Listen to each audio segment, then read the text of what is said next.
What's up, guys? It is week 11, and we are back here for your fantasy football waiver wire additions, drops, advice, all of the things you need to help you win in week 11. Let's get right into the show.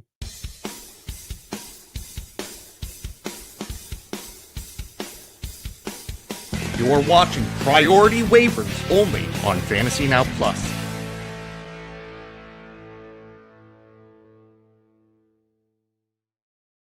It is just me by myself today for this wonderful Tuesday. What's up, Jamie? What's up, Zach? It is National Sunday Day. Sunday Day. Charlene is on vacation. I think she's like somewhere in like Paris or something, France, Germany. I don't know, probably somewhere. But she's off today. So we'll see if she pops in the comments, but she is not here. It's just me, myself, and I, with maybe the addition of Josh later on. We'll see if that actually means anything. Uh we'll see. Might be like yesterday where I just randomly popped up in his show. Everybody, thanks for joining in. This is the Priority Waiver Wire show, your first show of the week to help you get ready for week 11. That now that week 10 is done, we are going to have some awkward conversations about some players in the league right now. That'll be later in the show. When we get to our maybe cut these guys list, because on this show, we're not only going to talk about guys you should grab, but guys you might drop those players for. But first, let's talk about some injuries that happened over the weekend. Jackson Dart with a concussion. This is the fourth time he has been evaluated this season for a concussion. This is definitely something to watch. You definitely probably should be really concerned about this. Over the last 3 weeks, he's been QB2. Last week, he was QB3 before he went out. And now no Brian Daboll in that offense. This whole team is on complete rebuild mode. They're already missing out on Malik Neighbors and Cam Scatterbo. Now Jackson Dart's down with a concussion. We saw CJ Stroud miss this week because he was still in concussion protocol. This could be a concern for Jackson Dart and just the way he plays football. This is definitely something to watch. They could keep Russell Wilson in there for the remainder of the season and just sit Dart for the remainder of the season to protect himself from himself. Speaking of CJ Stroud, he is still in concussion protocol. It's something to continue to monitor throughout the week. Arande Gadsden, the tight end for Los Angeles, is day-to-day with a quad bruise after an MRI. He only got 4.3 points last week because he was hurt.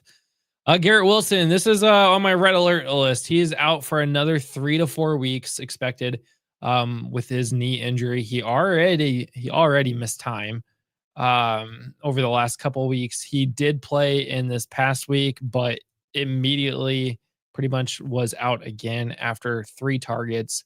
He got 2 points. I don't know where the 2 points came from because all I see is 3 targets, but he did miss the 2 weeks before their bye. So really, we've been missing Garrett Wilson for 4 weeks. If you want to include Denver in his 8 target, 3 reception game for 4.3, we've been missing Garrett Wilson since week 5 when they played Dallas. This is a concern. He might be back for week 14. He might be back for week 15. That's the playoffs. It's too late. It's too late. Zonovan Knight, Bam Knight, missed some time with an ankle injury this last week. Dalton Kincaid, this one, something to watch. He has a hamstring injury. He missed the second half of the Dolphins game. He is considered week to week. We know hamstring and those soft tissue injuries can be problems. So, man, we don't want to see Dalton Kincaid or anyone else on that Bills offense really go down. And Devontae Adams, he'll be fine.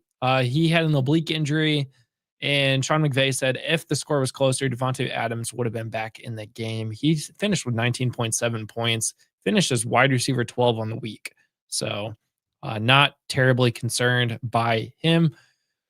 Who do you think is higher priority? K-Dotton. You have Gadsden, who is hurt in poor usage, Loveland, or Aaron Rodgers versus Cincinnati. My 4-point passing touchdowns are Darnold and Nix, and both terrible last week. Darnold was bad last week because they were up so quickly last week. That's the thing. They didn't need to keep in the game. It was already like 28-0 in the first quarter. Nix, that Denver Broncos team, is probably the most fraudulent 8-2 team ever. at least this season. Las Vegas last week, 16 for 28, touchdown, 2 interceptions, only 150 yards. Not good. He has Kansas City this week, a bye next week, Washington the following week. Not a good 3-week outlook here. We're going to talk about K-Dot in here in just a little bit. I'm not going to talk about Aaron Rodgers too much. He has Cincinnati this week. That's the bonus is Aaron Rodgers has Cincinnati this week. You could consider picking him up if you trust that. He did his real big game of the season. Aaron Rodgers' big game of the season was 24.56 points against Cincinnati in week 7. He also had that 25 points against New York in week 1. So if you look at those, this could be a good week for Aaron Rodgers.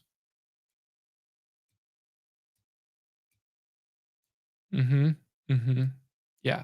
So, Craig Lennox here. Hi, Heather, Justin. I picked up Debo for T. Higgins. I have Devontae Smith, Stephon Diggs. What be on the bench? So you picked up Debo. Hold on. Debo, 12.9 point. He did okay. He got a touchdown. That's what you like to see. You dropped T. Higgins.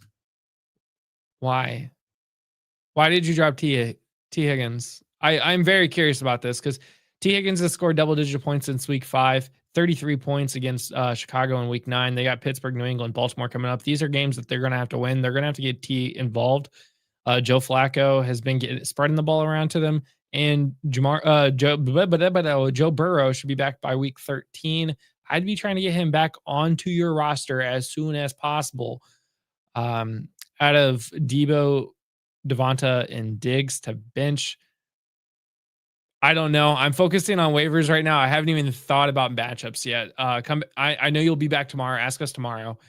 If Gadsden is out, I need to stream a backup tight end. Who should I play between Mason Taylor, Evan Ingram, Jonnu Smith, Mason Taylor, and AJ Barner? Stick around for just a couple picks. We're going to talk about the tight end position here. I got 2 options at tight end to consider picking up this week. So you got T from Diva. Oh, wait. I don't know. Just make sure T. Higgins is on your team. Okay, let's get into this because there is quite a lot of well, there's not a lot of players. I kept the list short. No Charlene here to influence my list. First up this week is Mac. Oh, that's the wrong one. Is Mac Jones. Last week, the last 3 weeks he's been QB6. Last week he was QB6. So yeah, 24.1 points. He's playing like a top QB right now in the NFL. And truthfully, is Brock Purdy ever coming back? Somebody is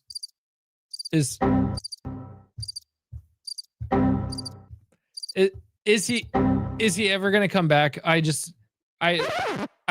don't know if Brock Purdy's ever going to play a game ever again this season until at least the playoffs. But at that point, roll with Mac Jones. Mac Jones got you there. Mac Jones continues to earn $100,000 for every win he is picking up. So I'd be picking up Mac Jones if you are struggling for quarterback. Maybe you have Jackson Dart, maybe you have CJ Stroud. Mac Jones should be in your lineup, or at least on your roster. Next up, we have Parker Washington, 16 targets in 2 weeks. He had 10 before the bye, 17 plus points in the last 2 games. He is a must add at this point, especially if you use punt or kick return yardage. Parker Washington killed for your stats there. He's getting used with Brian Thomas Jr. Having that injury that's keeping it. He kept him out of last week. Jacoby Myers just came in. He got 3 for 3 last week. And he's slowly getting worked in. Travis Hunter's on IR for at least 3 more games. This is something that I think you should definitely have Parker Washington because he has now become the number 1 target in Jacksonville for Trevor Lawrence. Next up, Tez Johnson. The last 3 weeks, he has been wide receiver 38, but however, last week he had 20.2 as wide receiver 10. He is being very effective with the targets that he's getting. The only real other option in Tampa right now is Emeka Egbuka, which, don't get me wrong, Emeka Egbuka is very, very good at football. But Tez Johnson, 4 receptions on 5 targets, 2 touchdowns last week. Emeka had a touchdown, also had 23.5 points. Chris Godwin's not expected to come back anytime soon. Mike Evans also not expected to come back anytime soon. So Tez Johnson, the only other guy that you could consider in Tampa to maybe be a threat is Sterling Shepard. And let's be serious, guys. It's Sterling Shepard. 3 for 4, 20 yards for Sterling Shepard last week. Not really the play that you want from Sterling Shepard. May grab Sean Tucker too. Bucky on IR, not sure when back. Dude, I wish I knew when Bucky was coming back. We have no idea when Bucky is going to come back. That's tough. I have some running backs on I have a running back on my list if you want to just stick around. I think he's next, actually. Purdy is not coming back until he's completely healthy.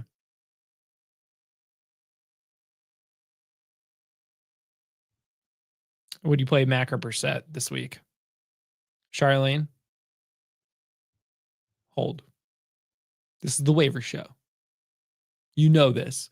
But we might be talking about Jacoby Brissett here in a minute too. Tyler Algier is on my must-add list, and you might be wondering, why are we adding Tyler Algier? Well, did you know Tyler Algier actually has 4 more rush attempts in the red zone than Bijan Robinson does this season? He also has 4 more touchdowns than Bijan Robinson in the red zone.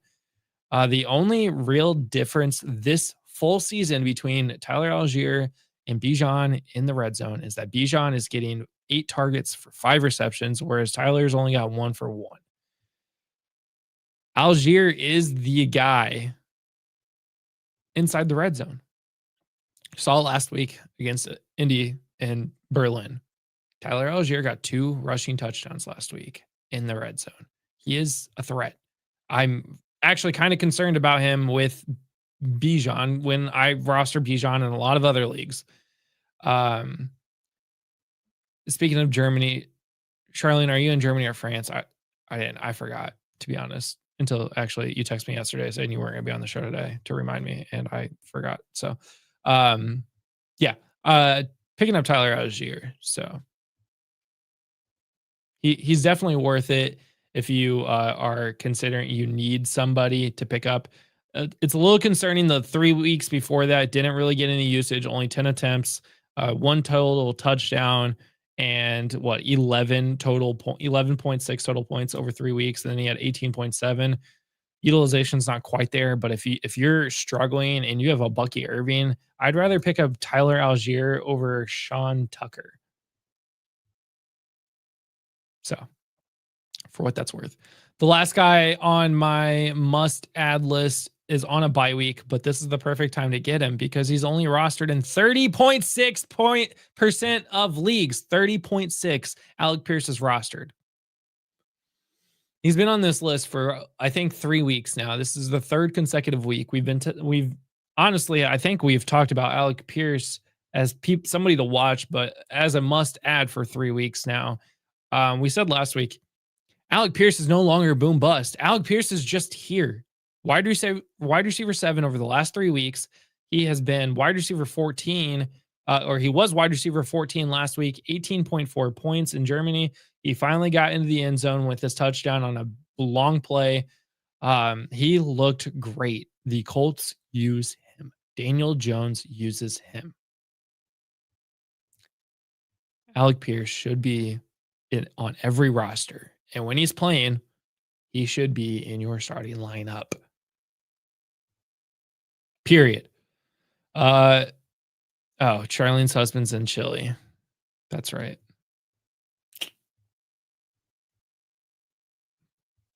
Have the kids on the show too. Next up on the list, we're going to talk about worth a look players. First player worth a look, Jacoby Brissett for the Arizona Cardinals. The last 3 weeks, he has finished as QB 13. He finished as QB 10 last week with 19.4 points, even with his fumbles. Kyler is on IR and will be for several more weeks. And the offense is honestly just way better with Jacoby. Jacoby has been way more accurate. He's been way more consistent. He's been just better for the offense in general.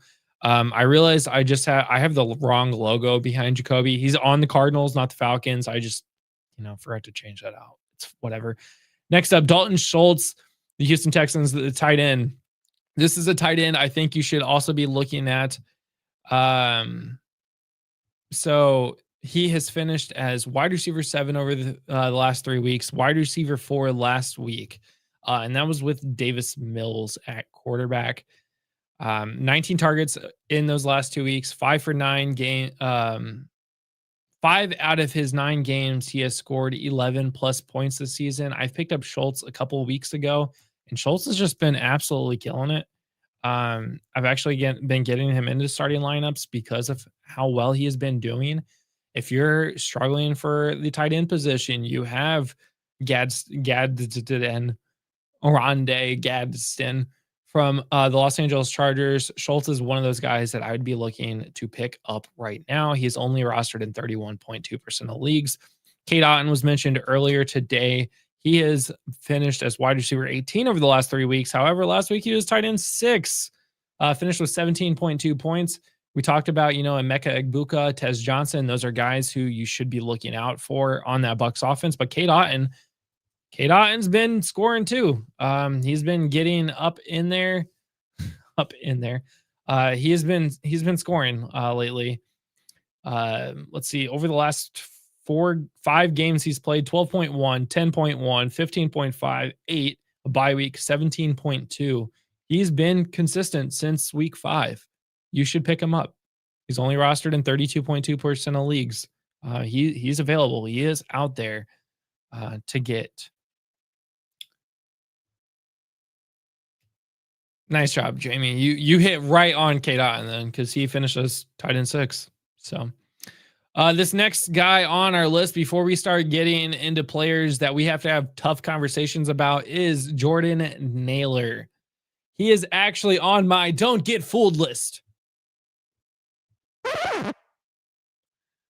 Jordan Naylor is on the don't get fooled list because this isn't serious. Like, this can't be serious. I reached out to Viking Dave, our resident Viking fan on the show, who pays attention to the Vikings probably the most of anyone that I know. He was very effective with 5 receptions last week, but unlikely to repeat this. Dave just said no. When I asked him, is he worth picking up? He just said flat out no. JJ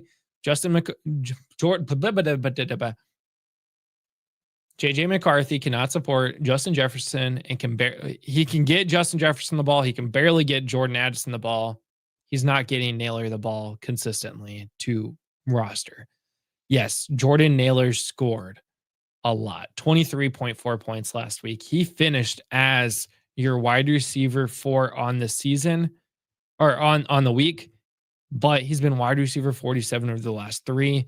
He finished with 0 points on 1 target 3 weeks ago. 2 weeks ago, 4.6 last week against Detroit on 4 targets. And then this week he scored 23.3 on 6 targets. He had a touchdown. He's only scored twice all season, and he's only hit double digits once last week. This is not going to be a continued thing. I would not anticipate Jordan Naylor being very effective moving forward. Don't get fooled. You can pick him up, but I'd let other people pick him up, waste their waiver priority, waste their fab. Don't worry about picking up Jalen Naylor. Now,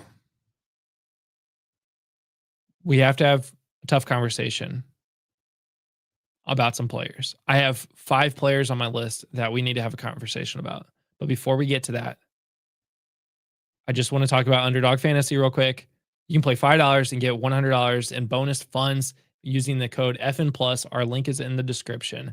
And here's more from Underdog Fantasy.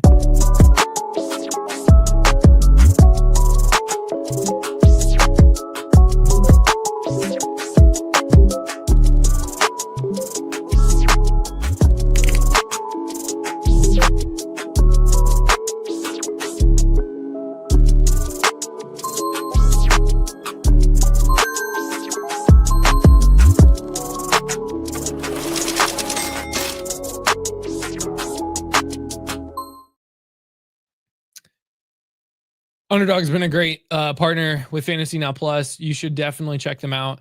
They're definitely an app that makes Sundays, Mondays, Thursdays, all of the football days of the week that much better. Check them out. Use code FN Plus. You can get $100 in bonus funds as soon as you make a $5 play using our code. Link is in the description. So back to our tough conversations here. First one I want to have with you all, Garrett Wilson. Oh my. What am I doing? We're going to just reset that up. First conversation I want to have with you. Garrett Wilson. Last week was bad. Last 3 weeks has been even worse because he's been hurt. Garrett Wilson he has recorded 3 targets in 3 weeks because he spent 2.5 weeks injured. And now he's going to miss 3 to 4 more weeks. He hasn't been productive since week 5, like I was talking about at the injury segment. He is on my keep stashing list though, because if you can't afford having Garrett Wilson in an IR spot, or even just on your bench, and you don't need to pick up somebody just to put onto your bench, keep Garrett Wilson. Because he should be back for weeks 14, 15, somewhere around there, maybe even 13. And when Garrett Wilson is healthy, which I'm assuming they are going to actually take the time to get healthy, he's worth it. Now, if he comes out in week 13, 14, that first week back, I probably wouldn't start him. I'd see how he's doing. We don't want another week 10 injury or issue where he comes in, we're like, yes, Garrett Wilson's back. And then he gets hurt again and he gets you 2 points. Keep stashing him for now. He's worth the stash. He's worth playing when he's very good. If you can't afford it, you need somebody else, it's fine. Let somebody else spin the waivers on him. You're not going to get in the playoffs with Garrett Wilson on your bench if you need somebody else scoring. That's my thoughts on that. Next up, Alvin Kamara. Last week we talked about him having one more chance. One more chance for Alvin Kamara. And he did deliver for us. He had 14.5 points after calling him out last week. He's a hold for now. For now. He had 2 touches over the last 3 weeks in the red zone. And those 2 touches came in last week in week 10. 17 of his 19 touches in the red zone came before week 8. The last 3 weeks, he has just been very bad. Considering what he should be doing. Again, 14.5 points last week, 22 rushing attempts, 83 yards. This is the most rushing attempts that he has had in 12. He had more rushing attempts last week than he had in the 3 weeks before that. Hopefully, the Saints just figured out that they should probably give the ball to the best player on the field outside of Chris Olave. Alvin Kamara is that guy. We just need to make sure he's that guy. But he is going into a bye week this week anyway. So keep stashing him. We'll get back to Atlanta. We'll see how he's doing in Atlanta. Then he's got Miami. Like things could look up. Hold on to him. I know we said one more week for him. He earned another week. Guys that have made my one more chance list. First one up is Keenan Allen. The last 3 weeks he has finished as wide receiver 59.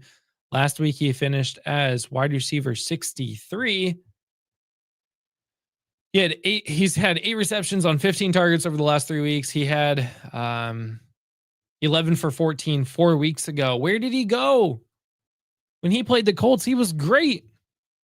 Since he played the Colts, it's like they just literally took the life out of him because he had a 28.9 game in week 7. He had double digits all the way up until week 8, minus the week 6 game against Miami. But over the last 3 weeks, he has progressively gotten worse. 8.4, 6.1, 3.9. Jacksonville. He's coming into Jacksonville. What is he going to do in Jacksonville? Then he's got to buy. Then it's Las Vegas. He's got to do something. He needs to score at least 8 points to stay in my books. Then he's got to buy. Then he has Las Vegas. If we get to Las Vegas and he's still not producing, gone. Gone. You don't need him. Not when the playoffs are on the line. If you can afford him on the bench, great. But like that offense isn't getting better. The offense is getting worse because of the injuries to the offensive line. Yes, they won against the Steelers. I get it. But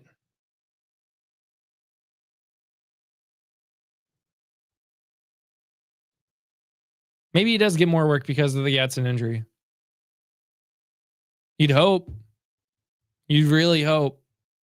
But he's had 5 targets for the last 3 weeks in every game. 5 targets. It hasn't gone up, hasn't gone down. Gatson didn't just get injured in the last play of the game. I don't know that I want to keep him. Ladd McConkey is doing way better with one more extra target. Ladd's been great since Omarion Hampton went out, which kind of talked about on the show. I think Josh talked about that on a Monday, and he will probably hold that forever. It's just I'm concerned about Keenan Allen.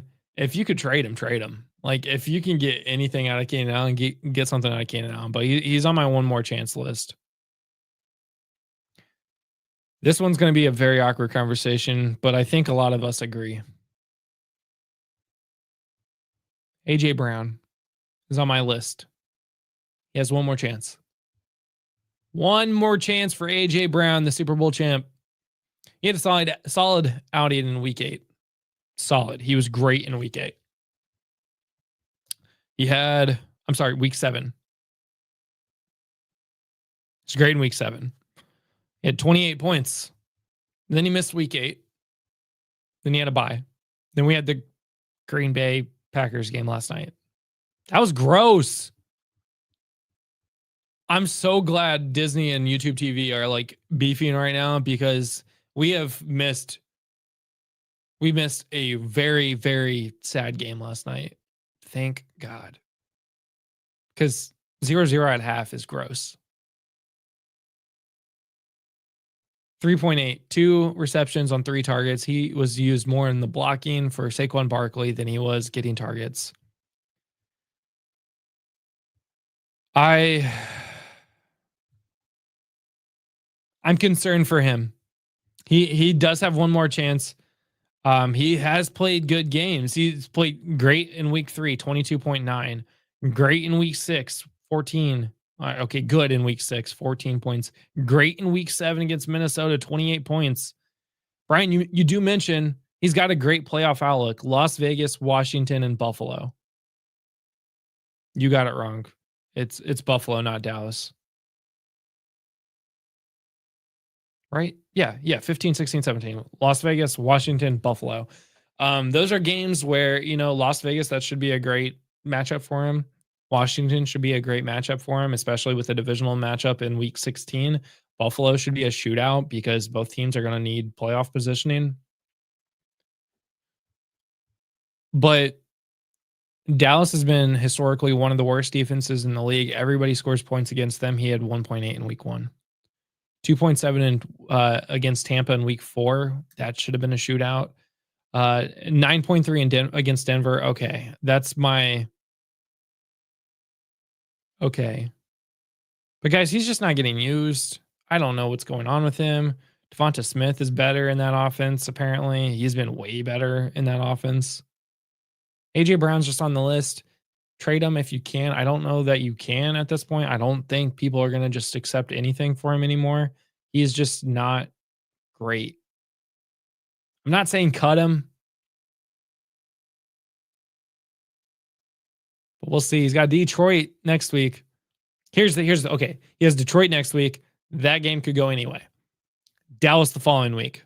If he cannot perform against Dallas again, I'm done with AJ Brown. I have him in several redrafts. I might just cut him. Let somebody else have him. Let them waste the waiver, the fab on him.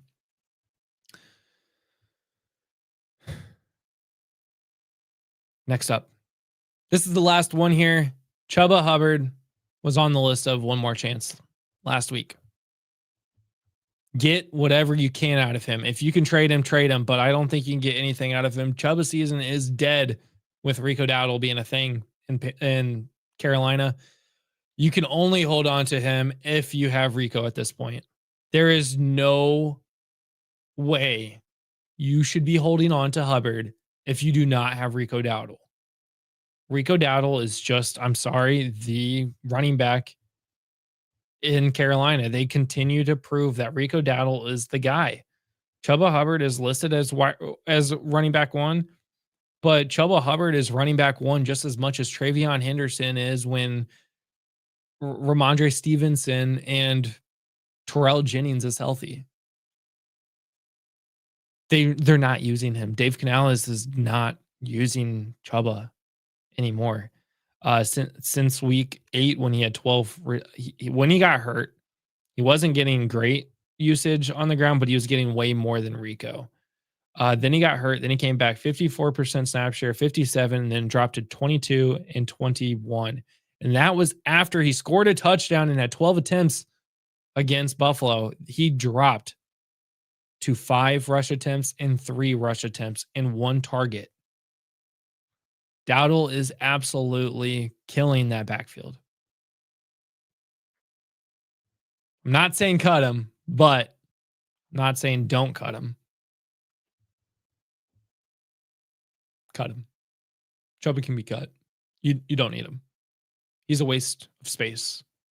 You could go. I'd rather. You could roster so many better players. I'd rather roster Tyler Algier than Chuba Hubbard because he's not getting used. The only way you keep him is if you have Rico Dowdle. That is it. There's no other excuse to have Hubbard on your roster anymore. Them's the facts. Sorry. Awkward conversations.